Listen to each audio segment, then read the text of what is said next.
Oh my god, Dex is reacting to one of his old videos about Vampire Survivors. Woohoo, hype. I actually don't know if anyone cares, but I always wanted to do this, and today we're doing it because I stumbled across this video. The best. What? What is that? I don't even know what you said.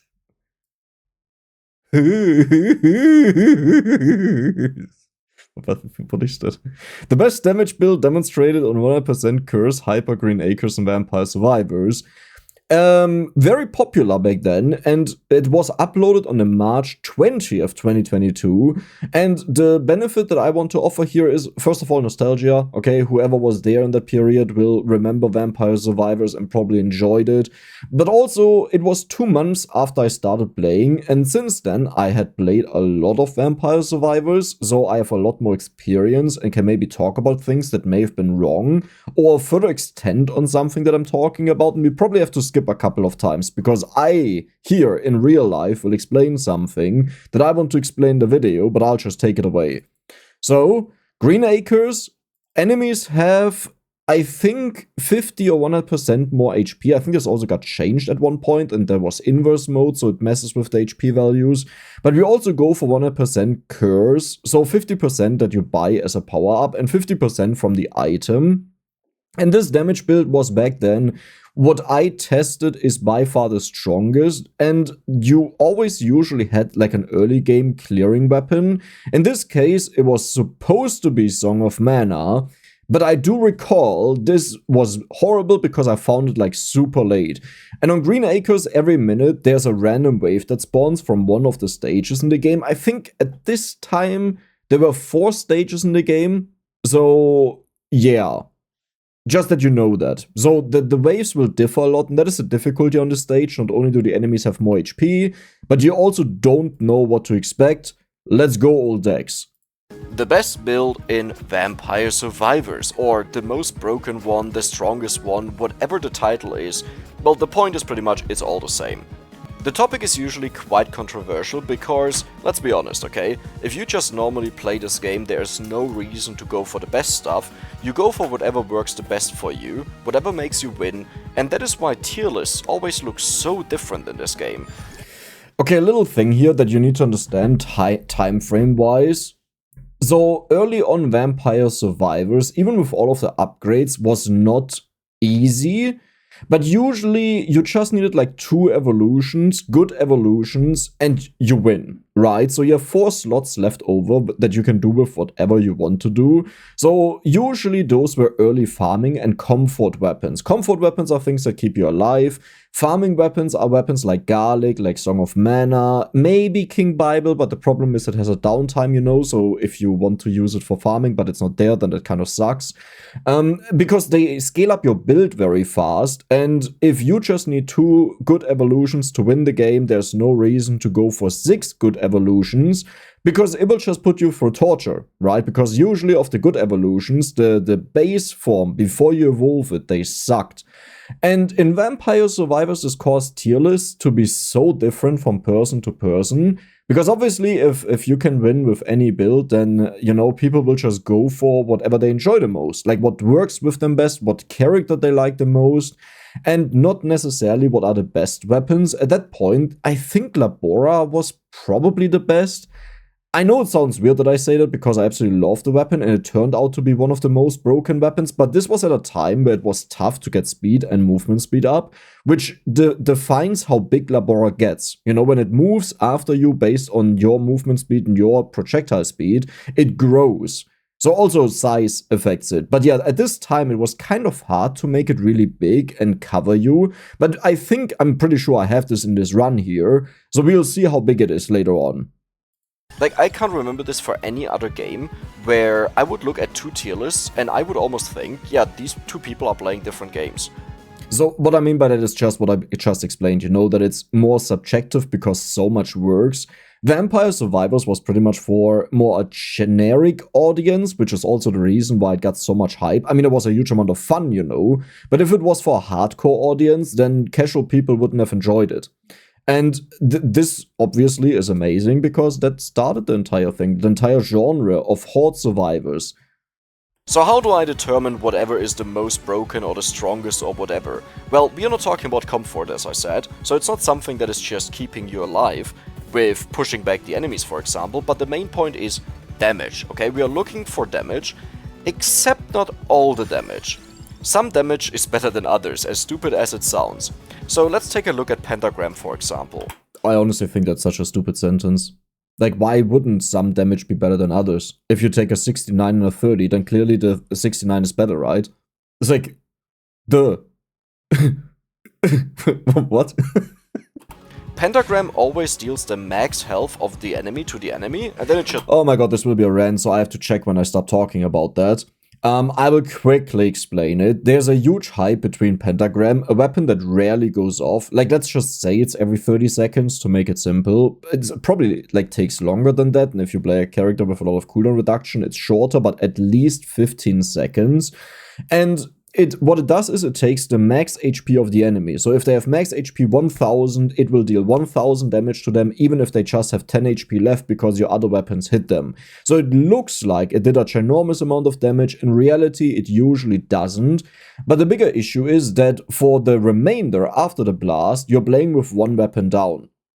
Now, this on its own, again, not the worst thing ever, because you just need like 2 evolutions to win the game comfortably. So losing one weapon is not a big deal. But a little bit later in Vampire Survivors, or maybe this started here already, you got so much curse and also different stages that spawned a ton of enemies.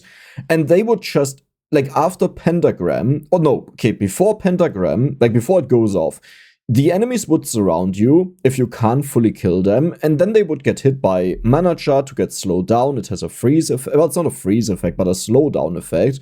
Or Garlic, for example, reduces the knockback resistance of the enemies. So on its own, it doesn't apply knockback, but if you have a knockback weapon, they get knocked away further. It also reduces their freeze resistance, which is nice. And they would form a ring around you because they have a hitbox, you know, they would bump into each other. As you can see, they don't overlap, like they have a hitbox and they bump into each other. And this way you control them, that they don't kill you in a tough wave.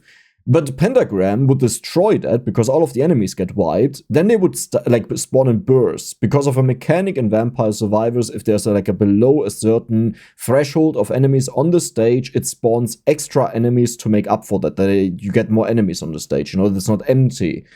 And they would spawn in bursts and push each other away because of their hitbox. And this would cause them to pretty much rush at you. But now they don't have the knockback resistance reduced, they don't have a slow effect on them, so they just bump into you, possibly, and kill you. So Pentagram not only didn't really do a lot because it attacked so rarely, so you didn't get a lot of kills, but it effectively may be the reason that you would have lost a run. And this is why I was so upset about it, because people loved it, they only looked at the damage number, and yeah, I genuinely developed a hatred for it, even though in the beginning I really wanted to make it work, because I found it so interesting. So when do I stop talking about this? Overkill. It has, okay.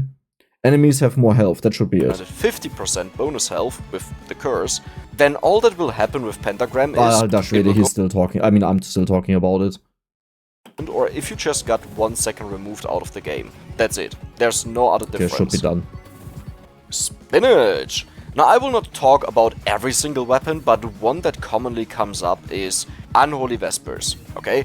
Unholy Vespers is amazing to keep back the enemies, but there are a couple of weapons that just do the same job but better, as in, they do it in a wider area, because Unholy Vespers is limited to radius. And the issue is, especially if you talk about most damage build, most broken damage build, right? I almost feel like I will talk about overlapping areas. Probably either that or that I kill the enemies already before they even get to Unholy Vesper, because both are serious concerns if you want to make a build that is just the strongest, like deals the most damage. If one weapon can't reach the enemies, that kind of sucks. But also, we are going for the birdies, and I'm pretty sure we'll go for Labora. And they are pretty much on the same area range as the Unholy Vesper, so they just cannibalize each other. But Unholy Vesper is way worse and actually knocks away the enemies. So we effectively deal less damage just because of Unholy Vesper. So there are 3 reasons. The knockback, it's on the same layer, or we may not even reach it. Let's see what Dex is talking about. But these would be the 3 points I would name now with my current experience. we will have the Vandelier, and we will have the Labora. Ooh, that is a second rare item. That is amazing. No, I'll go for it. But yeah. By the way, I think the reason, I don't remember that, I think the reason I went for this is we just need one more item, which is the Attract Orb, because I just mentioned we go for Labora. And once you have that, all of the other remaining passive weapons, that was the official name in the game code, but you can just call them items, like all of the other items that are in the game will not appear anymore, right? Only all of the weapons and the current items that we have. So this is usually a good way to form your build, that you finish one of these blocks first. And in this case, because Skulomaniac is for Song of Mana, and Song of Mana is an early farming weapon like Garlic, or King of Bible when it's at least up, I decided to go for this, that we can evolve it first. Now, as far as I actually recall, Song of Mana will be the last weapon that I get, and is pretty much completely useless, and it may even be the last weapon that I evolve, because at that point, it became pointless, you know? You only want it early, and then you want it really, really late, when the enemies are so strong that they survive your stuff. But yeah. Yes, we will have the Labora and the Vandelier, and they both hit on the same line. And okay, by the way, I know I keep talking about Pentagram, like even now, like in the video, but there was also a time when Moon came in and people were so happy that it's now good. Well, in reality, experienced people that were deep in the game, deeper than most other people, they would avoid it. And the reason is that most late game enemies scaled with your level, and there was no limit break, right? So it would force all of the experience on you, but be as bad as Pentagram, like it has the same downsides. But now, the next, like it adds an additional downside on it. You level up more because you take Crown to evolve it, and it forces the experience on you, so you don't become stronger, but the enemies become stronger. I don't think you need to be a genius to figure out making the enemy stronger is not a good thing if you don't become stronger. And even with Limit Break, if you have 6 weapons, it's split across, it's not good. If you only have one other weapon in Gorgeous Moon, you know, it would be insane, because this one singular weapon will explode in damage since it gets buffed up with everything, but split up across 6 weapons, it's honestly, it's not worth it. As the Unholy Vesper does, so not only will it deal as little damage as it usually does, it will deal way less. You still do need knockback in this game to survive. You can't just go pure damage. Like, let's say if you could go for 6 pentagrams, you would lose, okay? You'll not win with this, even if it will deal an absurd amount of damage. It's just not enough to win the game for you. I mean, I don't agree with that. But keep in mind, this was 2 months in, and there was also Dayreplan released, like, not long ago, and it had to get nerfed twice on the beta version because it was so difficult for people. Like, even I struggled, and I was very, very deep in the game. Like, probably one of the people that played the most in the game, because I was constantly recording for YouTube and I enjoyed it for myself, so I was constantly playing. And even I struggled with that a lot, you know? So back then, the times were different, so I will believe Dex. I will say I don't agree with that assessment, but I will believe that it may have been true. But I will limit this to the best knockback weapons or the highest damage dealing ones. Why did I just stop talking? Well, what is the difference if you go for damage build and I said the best or the highest damage dealing ones? For example, Death Spiral is amazing because it has an insane damage, but also knocks back the enemies quite a significant amount. Yeah. But that alone will not be enough to take care of all. Okay, one thing I should remember is we don't have Arcanas in the game, and Death Spiral became so much better the moment Boogaloo of Illusions and especially Slash became a thing that allowed it to crit. Without the crit and without bonus area, it's actually not that great. But back then you didn't have that many good weapons, like a contender as a good 6th weapon here is probably the Fire Wand evolved. I forgot the name of that, I can't. Hellfire. But the problem is it's random. It shoots randomly at the enemies, and random is always bad if you want to go for max kills or max damage, unless you can force the enemies into one area, like on the library, for example. It's way more likely to hit enemies, and they would run into one direction. So if it fires backwards and the enemies follow you there, they all get hit. Of the enemies, and this is why I will include Mana Jar. Mana Jar on its own, honestly, its damage is not too convincing. But it's an amazing weapon overall that just pushes back an insane radius, and it can hit all the enemies at once that are around you. So yeah, it will have decent damage. It is definitely not up there, but your alternatives are pretty much only Garlic. there is nothing else that you can go for with the same effect. Sure, you can go for Unholy Vespers until a boss or wave appears that barely takes any knockback, and suddenly you realize, yeah, they just pushed through and that's it, you're done, you're game over. Under normal conditions this will probably never happen, but with 100% curse and with more health on the enemies, trust me, it happens faster than you think. Now I'm not sure, I think this was the bat that spawned at minute 1, and that chest can evolve a weapon. It's from the Mad Forest, that is pretty much the only boss that is not on stage 3, the Dairy Blend, that can do that. Talking about Dairy Blend, by the way. Sometimes when I say that Green Acres is by far the hardest map, I get comments that no, Dairy Blend is harder. Well, there are multiple reasons why it's not harder. The first one being, you can also have Dairy Blend enemies on this map, but now they have a bonus of 50% health. This alone would not be convincing, but think about playing on the Dairy Blend, right? Okay. Now, my memory is a little bit hazy on this because it's 3 years ago, but I think I actually remember this moment. And before I went into this, I was convinced Dairy Blend is by far the hardest stage. And keep in mind, this video is meant to demonstrate the strongest build in Vampire Survivors. And what makes this stage here, Green Acres, so hard is you don't know what to expect. But the problem was, I was pretty much getting all of the jackpot waves, if I remember that right. And I wanted to sell it as the hardest stage, and I literally have like the easiest time possible because I got lucky. And now I could have reset, you know, and hoped for easier waves, but I just hoped it becomes more difficult to be convincing. And that was the only reason why I said that there. Because I you know, otherwise I would have said, oh my god, I can't believe how lucky we are. I say this is the hardest stage possible, we have the easiest time possible. You know, that doesn't really convince people that the build is good. When you play there, you know exactly what you have to go for if you played a couple of times, and that's just it. You prepare for that, for example, 2 levels in Garlic, and then you just have 2 minutes of farming the enemies. Now you can prepare for the minute 2 wave and just continue like that, right? It's pretty much just muscle memory at this point. That is true, but I think, again, I'm trying to sell this as something more complicated than it was. Now, funny enough, we are facing a very difficult wave. These are super tanky. These are very annoying because we don't have an AoE weapon like Garlic to remove them. But if you would play here, you would also just go for Garlic level 2, because you still get all of the starting waves from all of the other stages where Garlic level 2 just one-shots them and you farm them. So you may notice that I'm a little bit like struggling to sell this as something exciting and difficult right now, while it wasn't until now. But here you never know what appears. So for example, in this case, just randomly the ranged enemies appeared, and since I don't have Song of Mana yet, which is, by the way, horrible, you would want to have this as soon as possible. It's a huge struggle all of a sudden. If this was just Mad Forest, if this was just Stage 3 or something like this, it would be a lot easier because my focus would have been something entirely different. Okay, I'm gonna be honest. And this is another excuse because in reality, if this was another stage and I would just play to win, then my entire build would be different. But if I would try to go for the same build, so if I would try to do the same thing as I'm doing here, I would actually struggle the same amount because we don't have our mass clearing weapon that helps us early on to farm the experience, right? But again, trying to sell a video idea. I'm just gonna pick up the chest up there.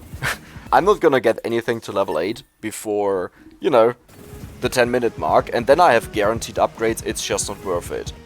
This is a very bad example to show the power of this build because I'm missing a main weapon, which is the Song of Mana, but I think, you know, you can see that it still kills a majority of the enemies. Ooh, NFT. Honestly, nowadays, I think I would have... So in my mind back then, first of all, I wasn't someone who really restarted to showcase what I'm talking about, and instead I just talked about the options. But I think people have an easier time to see it because they'll be like, yeah, he's just talking, but look at what we are seeing. And my concerns are real concerns that happen. But if I would have just had harder waves, but we start with Song of Mana, I could have been like, yeah, look at the power of Song of Mana. This is why I included, even though it's not like in the top, like it's not the top 6 weapons in the game. It's maybe top 9 or top 10. It has its reason to be here because it has the slow effect, the AoE, and infinite pierce. So even though its individual damage hits are not that high, because it hits all of the enemies, it suddenly ramps up in damage a lot. You know, this would have been a lot more convincing. And nowadays, if I would do this, I would definitely reset or manipulate the code to give me the hardest waves instead of like resetting endlessly, right? I think something like that is completely legit, because otherwise you just wait until the RNG finally happens, and manipulating a code is a lot easier to get the same result, but you didn't spend 20 hours on it. That is very good. Let me just blast these away. And we have another chest. There we go. Candelabra door. Not bad. Not a single triple But let's chest. talk a bit about comfort and, you know, this build here. What is supposed to be the most damage build, the most broken build, the best build. Would I go for this if I would play normally, just to relax, just to play, stuff like this? No, I wouldn't. Look at our items right now. We're using the Skullomaniac and we are using Duplicator. Both are really rare in comparison to other things. So it's quite likely, if you do this, that you don't get one of them. Was this a time where you only had one reroll or 0 rerolls? We gotta check that out on the next level up, though it's level 20, so it will take a while. And you get forced into a pick that you didn't want to go for and that you didn't plan for. And the next part being something like King Bible, something like Garlic. They will take care of a majority of the enemies and you don't have to do anything. They guarantee that you level up as fast as possible and nothing can touch you. That means you're ahead of the curve, you're way stronger than anyone else, and you'll probably get your first evolution by 3 minutes in or so. Yeah. Well, if you're playing on stage 3. Okay, so there are 2 rerolls in the game, there are no banishes, there are 2 skips, but this does mean if you aim for more rare items and weapons, there's a good chance you don't find them, and because you don't want to pick up like random weapons, right, you want your rare items, they would stay left over, like these 2 slots for them would stay left over until you only get items offered, and then it could be your roll, and you don't roll into them. Now, I wouldn't say this is a very common thing that happens, but you have to again keep in mind Vampire Survivors is a very easy game, so if you manage to lose just because you didn't find a duplicator, for example, then that is that just shows like you goofed up a lot, like you did really bad stuff that it happens. So that's why I say that, like, you have a good chance that something goes utterly wrong because you want to go for such rare things. Bijon, not a big fan of that. Where's Song of Mana? That is another thing, by the way. Song of Mana is also a bit more rare in comparison to other weapons. So yeah, this build is really nothing easy to assemble. But if you have it, take a look at the end screen with the damage numbers listed.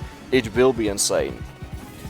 If we don't evolve Mana Jar insanely late, like as a last weapon, I think Mana Jar will actually have more damage than Labora. But this depends on my movement. I'm just gonna throw that out here and I will look at it at the end. So, one thing you should keep in mind is... Oh my god, I thought you say though as though because it has a TH, and someone corrected me on that, like in my stream, because I used to say though, and they said it's pronounced though, and then I took that in until my YouTube channel popped off a little bit, and people were like, what are you saying there? Stop that, the pronunciation is completely wrong. The damage will be split up among the strong weapons that we have. So usually if you go for Vandelier alone, it will have the highest damage in the game. If you go for Labora alone, it will have the highest damage in the game. But do you know who hits pretty much at the same spot? Yeah, Labora and Vandelier, so they will share a majority of the damage. And it's pretty much one of them will just have most of the damage, while the other one will be rather disappointing in comparison to what you usually see. Makes sense, right? If you have weapons hitting on the same range, then they obviously overlap. Now, Labora is more consistent to be there, but I think Vandelier actually goes out a little bit further, so the explosions will hit the enemies before they hit Labora, so if they die, Labora gets nothing. But yeah, that's pretty much the point of that. If you have too many same type weapons that do the same thing, unless it's random hits on enemies, because they will just hit whatever, right? Whatever's left. But yeah, if they are all like just on top of you, then they share the damage output. They Will Shine is pretty much the last 2-3 waves, where one is not enough to one-shot them, and suddenly they will deal a ton of damage. Now, do you see here why the Cherry Bomb is so amazing? Yeah, it just covers everything explosions and kills them. And we have another. Now, to be fair, there's a good chance if Cherry Bomb wasn't a starting weapon that it wouldn't be a part of this, but like, the best characters were those with bonus projectiles. Like, this character gets 1 projectile every 20 levels up until level 60, so +3, which is mental back in the days. Like, that is so much bonus damage. And it was either Motaccio, this guy, and I don't even know if there was a third one. I feel like there was a third one already. But I don't think the doggy was in there yet, because the doggy was introduced with Ilmolis, but I could be wrong. Like, again, it's like more than 3 years ago, like 4 years actually. So yeah, I don't quite remember that, but this guy, no, yeah, it was only Motaccio and then Cavallo. Because I remember I did a video together with Benevolved where we were both, I think, playing this guy, Cavallo, when he came out, and we were fighting against each other who reaches the most kills in the run. A chest, let's go for that. Ha, didn't get a single triple chest so far, that's a bit sad. That's unlucky, yeah. I actually can't believe that the passive weapon that is missing for me, the stuff that I call items, is the Attract Orb. Like, that is something that I expected to have a long time ago, and I do have all the rare weapons, I do have all the rare passive weapons, the items, but I don't have Attract Orb. Now, Attract Orb is kind of horrible, to be honest. But if you know you have to go for it because you go for Labora, you want it somewhat early, because it makes it easier to collect experience without having to move a lot, which wastes time, and also spreads out the experience gems as you move around. Because, you know, if you move further to the left, the enemies start spawning on the corner of the left side, so you kill them there. So now you have, like, experience gems super far to the right because it moves away. New experience over here, so more pickup range for that is also nice. I don't think I would ever focus on it because I think it's a waste, especially because I know how experience, like, gets accumulated in the game. So you can stand still, walk into the 4 corners, and one will have a red gem in there with all of the experience. Not sure if I knew that back then, though. It's kind of hilarious. Yeah, okay, we just got 2 checkpoint waves, usually if by the I way. had different offers... I didn't mention that there, but we got, like, the best waves in the entire game. Minute 8, minute 9 from Inlaid Library. But I obviously can't point that out in a video where it's about having the most powerful build, and then we get the easiest enemies that give the most experience. Now, it doesn't change anything about the video. We would have maxed out the build either way, but it was supposed to have, like, tension and a build-up to have, like, going from something that is wonky and unevolved that barely manages to hold on to win, to just blasting away the enemies. I would go for Labora first. It's an entire shield where nothing can touch you anymore, but given the upgrades that I received, I will go for Lightning Ring instead. Well, once we hit 10 minutes and evolve it, Lightning Ring is honestly... Okay, to be fair, I shouldn't underestimate that this is Green Acres with 100% curse. You know, more HP and then all of that is doubled. It's actually no joke. Like, back then, this was by far the hardest stage. I think even nowadays, it's still the hardest stage. Maybe except for Boss Rash. It kind of depends. I mean, okay, nowadays you have so many DLCs, but in the base game, it's probably still the hardest stage. One of the worst weapons in this build. It's still really solid, don't get me wrong, but just in comparison to what other weapons do, it's more like, yeah, you know. But there's no better option, trust me.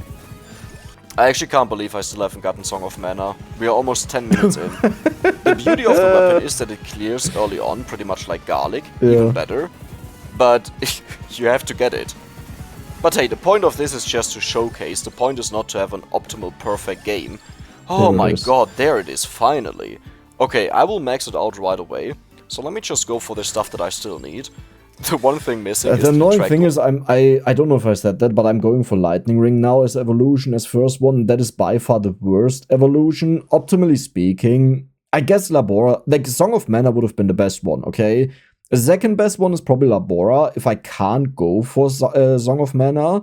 And the third best one would have been the Birdies, because then they get combined, and we can already start looking for the last weapon, which I highly assume is the axe. Maybe Hellfire, but I do assume it will be the axe, since it has infinite pierce as well, so a very high damage output with knockback.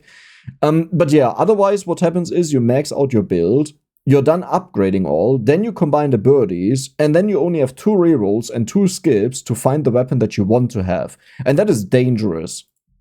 I can't believe it. The Attract Orb is another passive weapon that you want to have as early as possible, pretty much, because it allows you to collect all the experience easily without moving into the enemies. And because I didn't have that, I constantly had to take damage to get my experience, and that's why I'm constantly so low. I mean, And also at some times with Song of Mana was just missing, so that's not great. Ooh, that's we have a vacuum finally. That is the first one. I'm pretty sure at least. I still share only one brain cell with Dex back then. I don't know if you noticed it, but we just said the same thing. I was really happy that, there's a vacuum. It was the first one. Center water? You know what, I'll actually go for center water here. Yeah. Because we have a chance of maxing it out. Because Song of Mana is so low.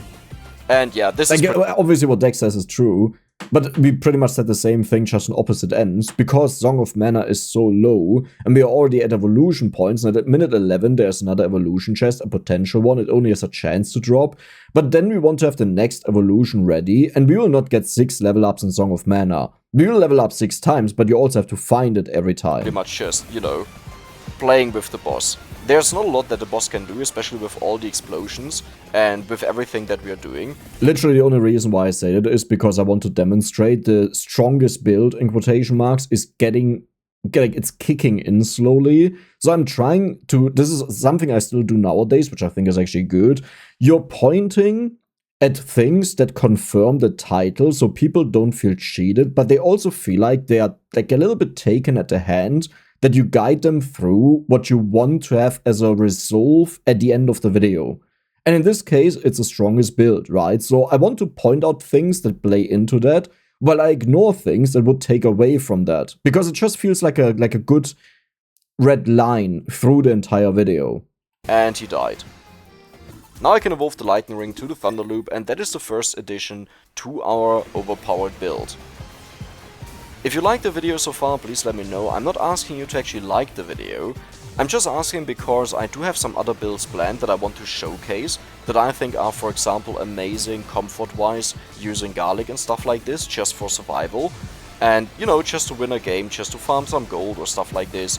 And if there's interest, then I would definitely... By the way, best wave again. Mad Forest, minute 11, is such a spam of enemies, way better than any other minute 11 wave in the game. Like, it's not even close. The amount of enemies here that are super easy to kill is ridiculous. And I think when I just said, hey, tell me if you like the concept of the video, because I have more planned, that is genuine, though a little part of that, like 30%, is to be a reminder, hey, if you like the video, give it a like, and I will keep myself on your mind that if you enjoy this video, there is value in subscribing or checking back in, because I may have another video like this if people tell me that I enjoyed it. So 70% is purely honest, which is really like, I really have a question for you, and 30% is a YouTuber mindset, but some people think it's like a 100% YouTuber mindset, and that's not true. But there's also, a little bit more to it, because I want to entertain people with my videos, and for that I do need an audience. To do that. Because one thing this build is definitely broken at is killing the frame rate, okay? So here I'm upgrading all of the items. I don't know if I necessarily agree with that. The reason I think I did that is that they are the fastest to level up, and then they can't appear in the level ups anymore, and we are looking for a tracked op, right? The thing that can still go wrong is that we don't find a tracked op. We have to use the rolls and the skips, and that would be horrible, because we still have to combine the birdies, and we have to look for a weapon. And for those moments, I want to have the rolls and the skips, because there it's very likely that we don't find the weapon that I want. I think this might actually be the worst build you can possibly go for. FPS-wise, oh my god, a tracked op, finally. Okay, we are online now. But yeah, it's probably one of the worst builds that you can go for, because it will just destroy your frames per second. Right now, it's already slowing down, as you might notice, but later on this will be a lot worse, once everything is filled out with enemies. And one thing that is unique to this stage is that we don't have a single pickup on the map, right? On Mad Forest, we could just pick up the spinach as a 7th weapon, and we could go for something else. On the Inlaid Library, we could just... On Mad Forest is also the Pomerola and the Skolomaniac and the Clover. Though, to be fair, you wouldn't go out of your way to get them. Yeah. Pick up the Empty Tome. And on the Day Replant, we could pick up the Attract Orb and the Candelabra Door, so even 2 extra passive weapons. Yeah, And armor shouldn't be, like, you shouldn't forget about this, because that can be very valuable to survive the last wave, which is very strong. Though I get why I didn't mention that, because about the strongest build, not how to win a round, you know? Because there's no reason to not pick them up. They are free. Even Pomarola on the first stage and Clover, you can just pick them up, because otherwise your levels are just gold, which you may not need. But here this doesn't work, and I would say whenever you want to go for what is the strongest, you don't play with the stuff that you can pick up from the map, because if you have to rely on that and then you have to play on a map that is more challenging, then suddenly your entire build doesn't work anymore. I think the point there was, if I want to showcase the strongest build and then I make use of the stage drops, like if you played another stage, this doesn't make the most sense, because if someone wants to copy that build, or I want to use that on a new stage, but it doesn't have the same drops, then I can't do that, right? So the point was, hey, it's better to play a run without any additional drops, even if we could take it, because otherwise we learn it on a basis that we may not be able to reapply in the future to something else. Oh, and on Mad Forest there's also the Cursed Skull, right? The Skullomaniac. Yeah. Okay. Dude, I was just drinking. Okay, there's a rosary down there, so I guess I'll be fine. Wait, do I get there in time? So what happened there is, we spawned. That is actually so ridiculously unlucky. Holy moly. I need to do the math on that. I think that's a 1% chance, if I'm not mistaken. It could be more. Yeah, I think only the minute 0 spawn was 1%. I think this one is like 5 or 10%. I'm not exactly sure. Like, I don't remember it. But on the day replanned, at minute 0, I think 8 and 12, the Stalker has a chance to appear, and you have to either delete him with the Pentagram, or with a card, or with a rosary, otherwise he will haunt you. And this is the original version that was so fast. This is not the later version where he just kind of walks after you very slowly and then speeds up a little bit, but even at the fastest speed you can like outrun him easily. This is the original version that killed so many runs because people weren't ready for it. Like, people, especially me. Am I just dead? I think I might just be dead here. Oh my god, that is so lucky. Oh my god. Yeah. Okay, that's actually one thing I didn't consider. So yes, if you play on... To be fair, I don't think anyone would consider this. If you play this for the first time, and not like it happened to you already, so you have it on your mind, if you play this for the first time, you would never think you could get this unlucky that you, on one of these 3 minutes, roll into the day replanned and then also hit the chance that he spawns. That is ridiculously unlucky. And luck actually decreases the chance that he spawns. It doesn't increase it. Like for the Toasty unlock, for example, you were always advised, if I remember that right, to disable luck because it would reduce the chance of a bad event. This map in the future, please make sure that you are around the rosary. That was insanely lucky. And I'm not gonna pretend that this wasn't insanely lucky. With the speed boost that he has because of the 100% curse, there's no way I could have escaped this. And there's the X. This is pretty much what I was looking for after we get the Vandelier. The X is just meant to push back the enemies, so it's less about damage. We do have more than enough damage. And the decision is pretty much Hellfire, or do you go for the X? Now, the decision is a bit hard on this, because Hellfire has insane damage, it out-damages the Death Spiral, but I think the Death Spiral is necessary if you play with as much curse as we are playing. Without it, hey, just go for Hellfire. Cavallo and Motaccio pretty much have permanent firing with it, because of the additional projectiles, they just keep firing. But if you need the protection, then don't go for it, obviously. I think one issue of Hellfire is that it's inconsistent. Like, you may shoot all of the balls into one direction, or they may go all around you, which is what you want. You know, but the Death Spiral is always consistent. Now, we have to remember this was before Arcana and everything. So Death Spiral is actually a lot worse than what it became, because there was no Slash to give it crit, which, like, multiplied its damage like crazy. There was no Boogaloo of Illusions to give it the necessary area to actually be big. Like, it will be quite interesting to see all of the evolutions at what size they have, because they won't get any bigger. Like, that's just peak, you know? So back then the game was quite different, and a lot of the weapons that became very powerful later on, including Labora, were not as good here, because they were so small. They didn't cover you enough. Like, if you look at Labora here, it's based on your size, obviously, for its size, but also it moves towards you, and as it moves, the faster it grows, which actually, like, multiplies the area faster the more you have. And it's based on your movement speed bonus and your movement speed. Wait, what? Your projectile speed bonus and your movement speed bonus both affect the travel speed of the Labora, which would then make it ginormous in how you got the screen-sized Labora later on. But here, it's kind of tiny. It's too random, it's too unreliable. But still very And good. if you didn't notice, when the game slows down and starts lagging, you can just press tab. You have to do this multiple times because eventually it will return to whatever it was at the lag festival. But a subscriber wrote that, and since then I've always used it. It's absolutely amazing. Because, well, you know, I prefer a slowdown game over a lag festival. And there we go, the attract orb is finally kicking in, because now it is at the range that it would usually be. And can you see how I don't have to move into a single enemy? I can just pick everything up from a distance. Now obviously I wouldn't pick up the attract orb just because of the attract orb. So I actually didn't listen what I was talking about because someone wrote me. I think what I... Oh my god.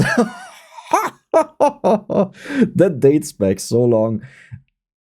I'm pretty sure what I talked about is when you press the tab button, I think it was, the game slows down according to your FPS. Like, if you have less FPS, the game becomes more slowly, so it's more fluent, which is a lot easier to deal with instead of lagging around. But I'm not sure, does it timer? Labora, but it's also just a very, very, very nice passive weapon. I'm not sure if the timer slows down. It actually doesn't look like it. I'm not exactly sure. But yeah, I remember that being a thing. Oh my god, that is so old. Like, that is such a historical thing out of Vampire Survivors. I completely forgot that existed. And here you can see the power of the Vandelier just wrecking through the enemies. I don't think anyone thinks the Vandelier is bad, but usually with the Labora I see a lot of controversial opinions where some people think it's horrible, other people think it's the best weapon in the game, and to be honest, I think both are right.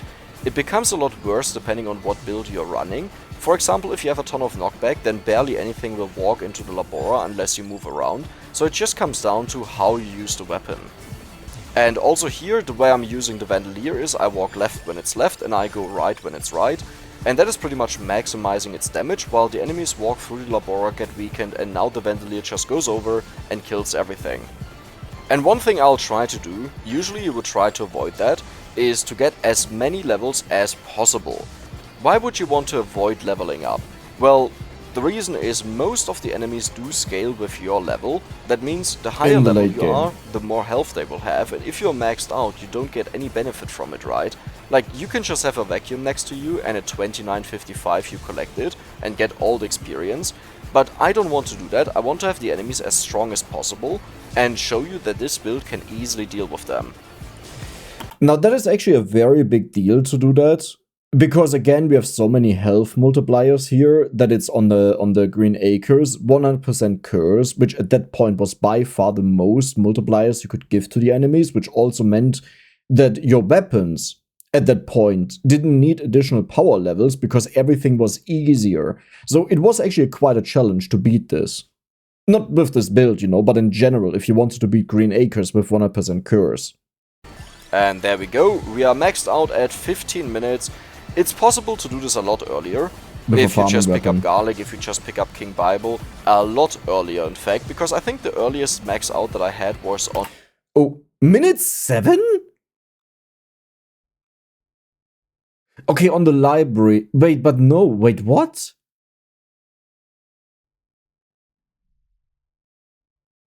Back then? I mean, to be fair, this was really slow, and the enemies are super squishy there, so you level up a lot.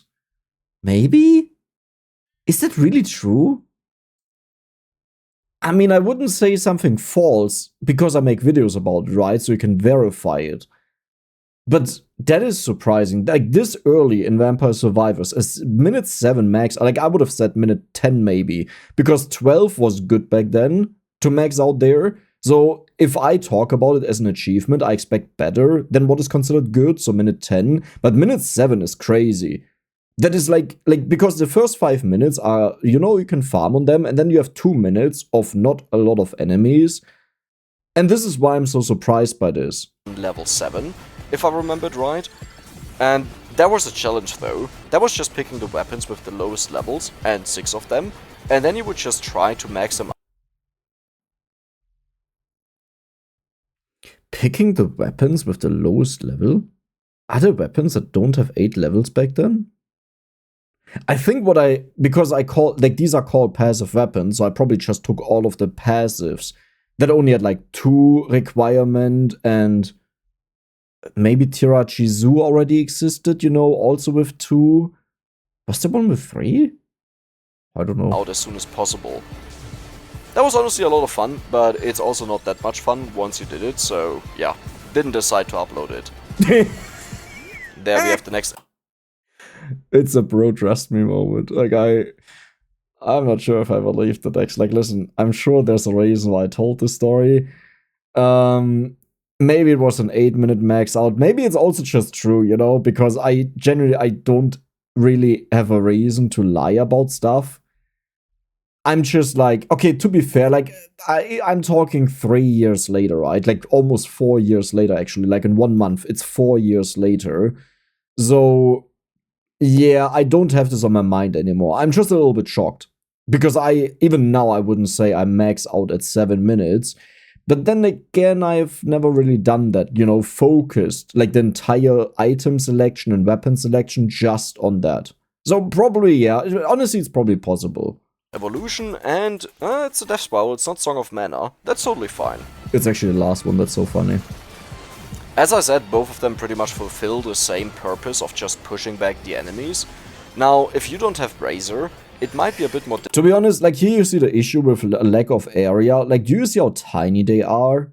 So I understand why I said Hellfire, because Hellfire has way more damage and actually kills enemies, while this one, I think back then it did like 120 damage with maxed out spinach and the passives, so it's not that powerful. While the Hellfire was like 350 damage, I think, and a little bit bigger. Difficult to deal with the Death Spiral, because if you hit the cap, that too many Death Spirals are around like I just did in the last attack, then there will be huge gaps in the Death Spiral. Oh yeah, that was an issue back then. Most of the weapons had a projectile limit that was just slightly above what they usually had. So if you walk with your Death Spiral, like the projectiles, they obviously still count as being on the screen because they are. So if the cap is like 15 and you shoot out 10 and you walk with them and you always walk with like 3 per shot, then after 2 shots, you already have 15 on the screen because it would be 16. So one that you shoot out just disappears, which creates a gap, and if you rely on the Death Spiral to kill the enemies or push them away, but then one is missing, then you have a problem, because they'll walk in. It's honestly not the worst thing that can happen to you. For me personally, it doesn't matter at all, because as long as you have enough knockback, or as long as the weapon attacks again, which it will still push back the enemies. And there's the last boss that we need. One of the few bosses that don't take any knockback, that the stage 3 is known for. Yeah, they're bland. But, while they are strong, we have so much knockback that he just can't get us unless I walk into him. And there's the last evolution, the Mana Jar. Now I want to see how big it is, because then I'll adjust my statement. I think probably the most dangerous boss is the library boss at 25 minutes. It's kind of funny because the library... Okay, so here's the thing. When I said I think Mana Jar will outdamage Soul... what is it called? Labora. I thought I would actually just stand still. To showcase the build is so powerful, I don't have to move, but it does make sense to move around to maximize the damage output, because the goal is to have an end screen that back then would have been ridiculously impressive. So I maximize the damage of Labora. Like, look at where it is, right? It is constantly spread all over the stage with the way I move, so it hits all of the enemies, especially when they respawn, they instantly spawn into it and take damage. So yeah, Mana Jar will not have more damage than Labora, not if I keep doing this. Otherwise, Mana Jar would just outrange Labora, and probably the combination of all weapons kill the enemies before they even get to Labora. It is by far the easiest map, but it has the most dangerous boss. He has an insane amount of movement speed, and he goes through anything. He doesn't get stuck on anything, he doesn't take knockback. I don't know who I'm talking about, but I'm pretty sure I'm talking about the 25-minute boss of Library. Because it has given me so many nightmares that a boss goes through walls and doesn't take knockback. I can't even think of another one that does that. The way to properly deal with him is with knockback on your own. And that won't push him back, but instead it will stagger him where he moves on the same spot. The Labora, I don't think Labora on its own has any knockback, but if you knock back the enemies inside of Labora, it pushes them back further. That might also be entirely wrong. So any damage hit you do on enemies, even knockback resistant enemies, will cause them to stagger, which interrupts their movement, and if you hit them often enough, even a center water that has 0 knockback can completely freeze an enemy in a spot. And that is to such an extreme that I have a video, like a world record survival video on my channel with Christine, where I staggered the Red Death that spawns at 30 minutes, and you know how fast he is, with Firachi and Labora on the floor, that he couldn't kill me, because he was slowed down so much that he could just barely move. So as long as I run away and make sure there's Labora on the floor and the new spawning deaths get stuck there, you couldn't die. It was impossible. It's just a feeling of mine, so don't listen to that too much. But that's pretty much my experience. Yeah, I was right. And yeah, even with 100% curse and a bonus 50% health on top of that, it's pretty much the same story that you know. It's just standing in the middle and you can just wait for the enemies to run into you, and there's very little that they can do. But still be aware, there are bosses that don't take knockback and they will get to you, and then you'll die.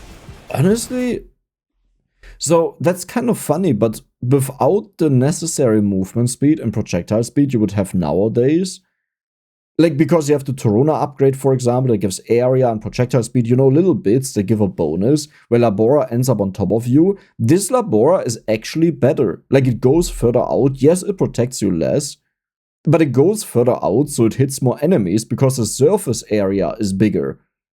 Huh. So I think it would have always outdamaged Mana Jar, because this area is bigger than Mana Jar. I don't even know how many times I've died look at the circle, it ends by here. just going idle, by just watching YouTube or a stream, and all of a sudden the boss would appear and just nuke me. Yep, I did pick up forward. Like, let's take a look at the 25-minute boss. Like, I kept talking because people really hated cuts and they wanted to watch all of it.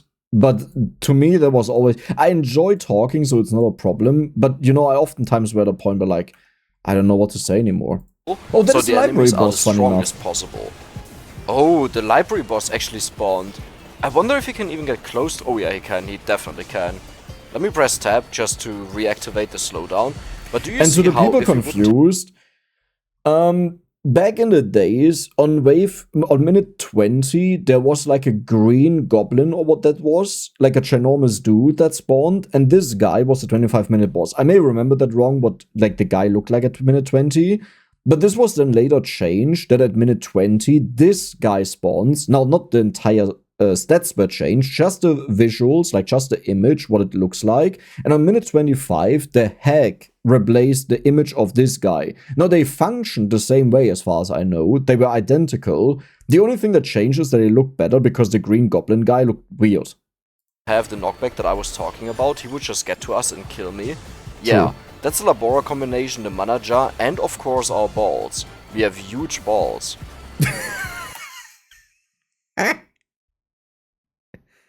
Yeah, haven't changed, Dex. Yeah, haven't changed at all. Well, let's see if I point out the upcoming 69. Okay, he's actually getting quite close, I don't like it.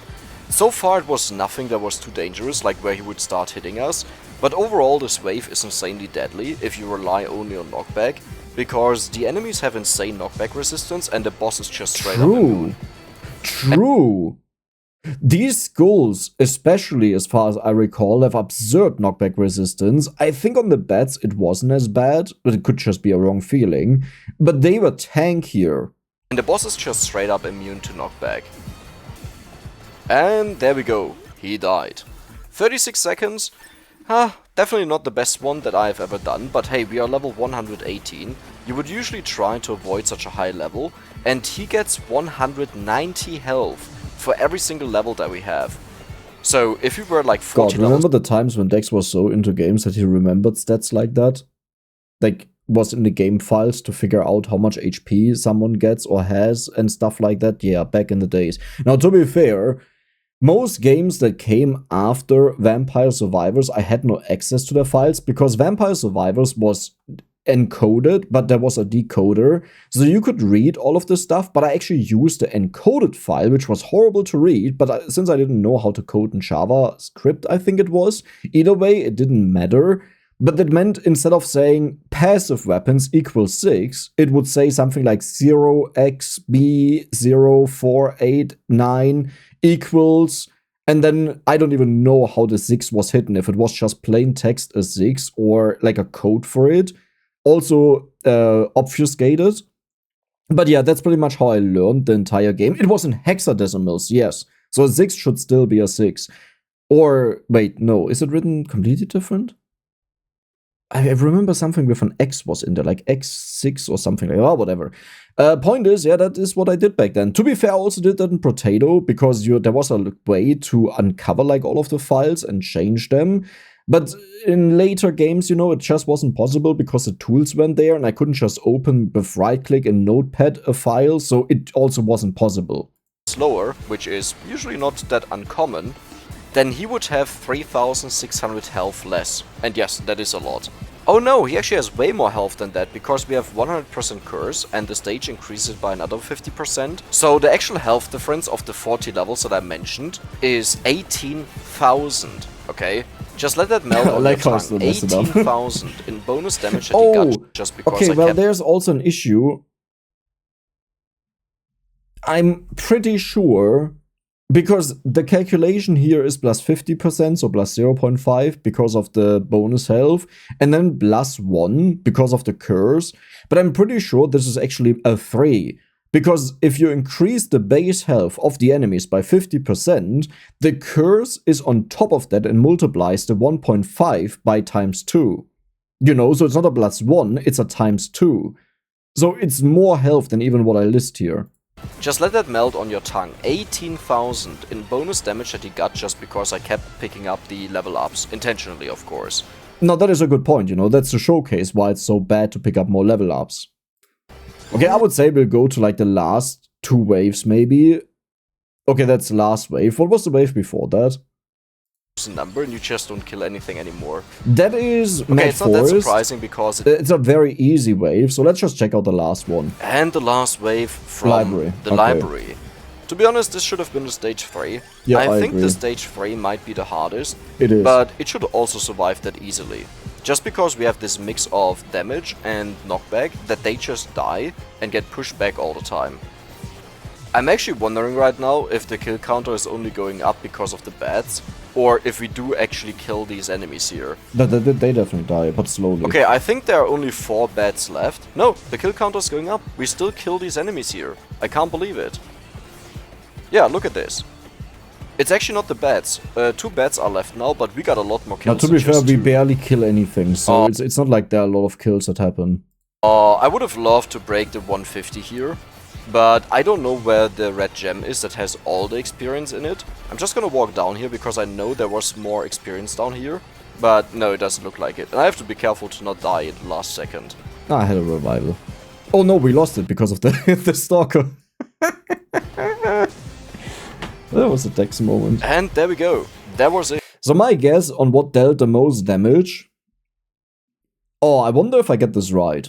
So I definitely believe, because of my movement, it's Labora. I think the second one is Vandelier. Now it gets difficult. I think the third one is the Thunderloop. The fourth one will actually be the balls. The fifth one is the Death Spiral, and the last one is Mana Jar. Let's take a look at the damage, because that is what we came okay, Labora, Vandelier, Thunder, Ball, Death, Mana Jar. for. So... Oh, wow. Okay, let's see if I... No, Death Spiral actually overtook Cherry Bomb. Yeah, I guess there were a lot... Okay, we didn't check out, like, the waves, how dense they were, and what spawned, because that heavily influences how much damage Death Spiral deals. I mean, roughly the ballpark, you know, the call for the Thunderloop being the third was right. These ones here are flipped. The Death Spiral and the Cherry Bomb should be flipped, to be correct. I honestly thought this would be better, but I guess it only got way better later. Yeah, especially because it scales with the Toruna so insanely well, like all of the stats of Toruna, except for duration, I think, scale with it, which makes it very good, and it can evolve. How about interesting? What does Dex have to say? Mana Jar will have the lowest damage, and it's by far the lowest damage, and even if you evolved it earlier, not a lot would have changed. 6.1 million damage with a starting weapon, hello, that is quite respectable, but the main point is the AoE to push back the enemies as well, but the damage is still respectable. Death Spiral, of course, not as much as the others, but I think if it was at 17 minutes like Labora, it would have been somewhat equal. Vandelier, of course, the highest damage, but you might notice that these damage numbers are actually not that much different, right? Usually you have one thing that deals 20-30 million damage, but here it's kind of equalized. And that's just because these are the best weapons. They take away the damage that they deal from each other, because they all attack at the same time, at around the same targets. I'm actually so disappointed in Dex. Both birdies. We had them for such a long time, you know, it's not even the same amount of time. So this is absurdly lucky that they both did a very nice amount of damage. Not a single word said about that. I can't believe how disappointed I am. But that was it for today. I hope you guys enjoyed this. And if you did, don't forget to subscribe and like. See you the next time.